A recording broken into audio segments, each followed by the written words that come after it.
নাহমুদুহু ওয়া নুসাল্লি আলা রাসূলিহিল কারীম আম্মা বাদ বিসমিল্লাহির রহমানির রহিম। আজকে জাতীয় সাংবাদিক সংস্থা মিলনমেলার সম্মানিত সভাপতি ও প্রধান অতিথি ও অতিথিবৃন্দ, প্রত্যেক উপজেলা এবং জেলা বিভাগ থেকে আগত মিডিয়াবৃন্দ, আসসালামু আলাইকুম ওয়া রাহমাতুল্লাহি ওয়া বারাকাতুহু। আসলে আমরা যারা সাংবাদিকতা করি, আমরা দেখি আমরা কিছু কিছু লোক সত্য কথাটা আমরা প্রকাশ করি না।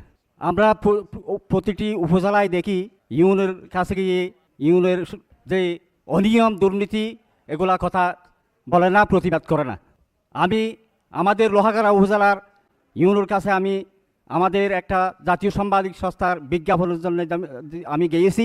উনি বলেছে জাতীয় সাংবাদিক সংস্থা, আমি তো নাম শুনি নাই। তখন আমি ওনাকে বলছি, আপনি যে নাম শুনেন নাই সেটা তো আপনি কিভাবে আমাদেরকে এই কথাগুলো বললেন?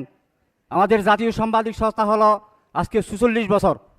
এর পরে যেই সংগঠনগুলো আসছে কাজ করছে সবগুলো হলো আমাদের জাতীয় সাংবাদিক সংস্থার প্রতিষ্ঠাতা মরহুম আলতাফ হোসেন স্যারের ছাত্র, এবং অনেক সংগঠন হয়েছে। এরা আমাকে কয়েকটা সংগঠনের নাম আমাকে বলেছে, আমি ওনাকে বলেছি ওই সংগঠনগুলো হয়েছে কিছু ৩ মাস, কিছু ৬ মাস, কিছু ১ বছর, এইরকম। আপনি কার সাথে কি তুলনা দিয়েছেন? আজকে মনে রাখেন, আমাদের জাতীয় সাংবাদিক সংস্থার হোয়াটসঅ্যাপে ঢুকে সারা বাংলাদেশে কত হাজার আমাদের জাতীয় সাংবাদিক সংস্থার সদস্য আছে সেটা দেখেন। ওনাকে বলার পর উনি ঢুকে দেখে আমাদেরকে ধন্যবাদ জানিয়ে আমাদেরকে বলেছে, আমি জাতীয় সাংবাদিক সংস্থা সম্পর্কে আমি অবহিত ছিলাম না, আজকে আমি সজাগ হয়েছি। কিছু কিছু অন্য সংগঠনের লোকেরা বলেছিল জাতীয় সাংবাদিক সংস্থা এটা কিছু না।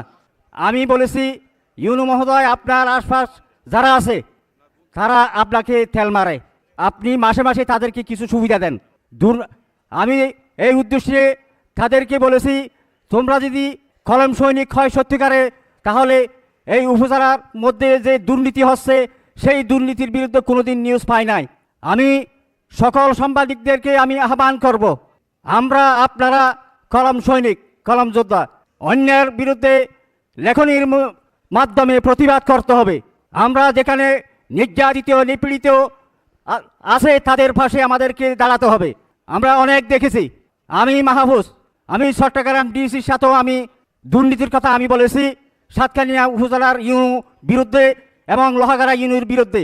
এরপরে 1 মাসের মধ্যে তাদেরকে বদলি করেছে, এবং বান্দরবান জেলা বর্তমান যে ডিসি আছে তার সাথেও আমি মত বিনিময় করেছি। আমি আমার বুকে সাহস নিয়ে আমি যত উপরের লেভেলের লোক হোক না কেন, প্রশাসন হোক না কেন, আমি কথা বলার জন্য আমি আপনার চেষ্টা চালাই। আপনাদের থেকে সাহস করে কথা বলতে হবে, অন্যের বিরুদ্ধে কথা বলতে হবে, নির্যাতনের বিরুদ্ধে কথা বলতে হবে।